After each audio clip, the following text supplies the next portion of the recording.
The Anglican Church has never been known for its acceptance of LGBTQIA individuals.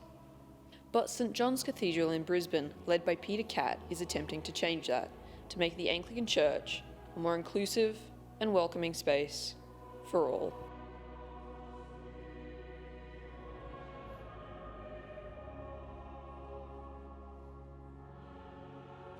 I've been an advocate of the need for LGBTQ people to be included in the life of the church for over 30 years.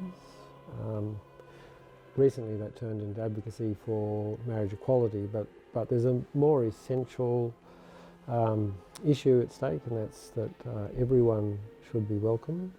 I'm part of the St John's Cathedral congregation. It's a great place. I've been attending here for about 10 years. And before that, I've been around churches since I was about 4 years old. The cathedral's been really positive. It's very important, I think, for the cathedral as as sort of a hub of the diocese to offer good models. And because where it's situated is such an important feature of life in Brisbane and further afield. So people notice that. So people who might not ever come near the church at all, LGBTI people, are really quite wounded and hurt by the church. It makes quite a difference to them. Generally, people are very positive here. Terry and I are very much accepted as part of the place. Terry's been around here for 25 years. But we're very much accepted as part of the scene. There might be some people who aren't so sure about us, but they accept us for who we are and what we do.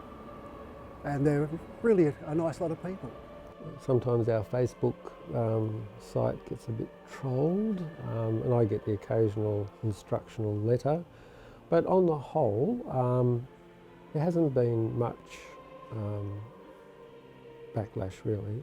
The main focus of Scripture is the idea of a kingdom where all divisions are broken down. Jesus went around healing, and really transgender people are so much more whole and happy, and that's, why wouldn't you want that? The gospel is political, and so it's really important for us to be out there involved in politics. You're either out there advocating for change, or you're out there advocating for change not to happen, or if you're part of the status quo, if you're people who just say nothing, then you're actually supporting this, you're supporting the way things work. So I think the gospel compels us to be out there and to be active. This congregation is a beautiful one, and there are numbers of beautiful congregations.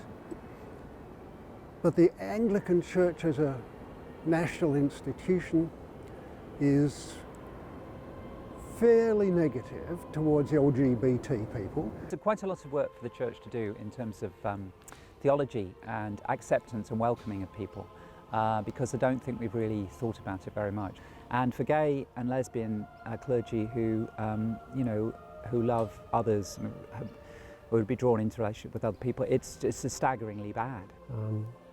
Humans by their very nature are tribal and like to create tribes, like to create associations which are dependent on being against something else.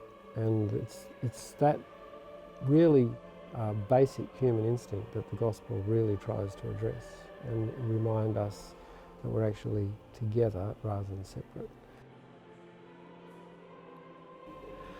Practicing hospitality is the main thing that works and transforms. John Parkes, my predecessor as Dean, said that the cathedral could either stand as an act of hubris by a dying church that was saying, oh, we're not dead yet, here we are, we're still there, or it could be a sign of a community that really wants to engage with the life of the city and the state and the world.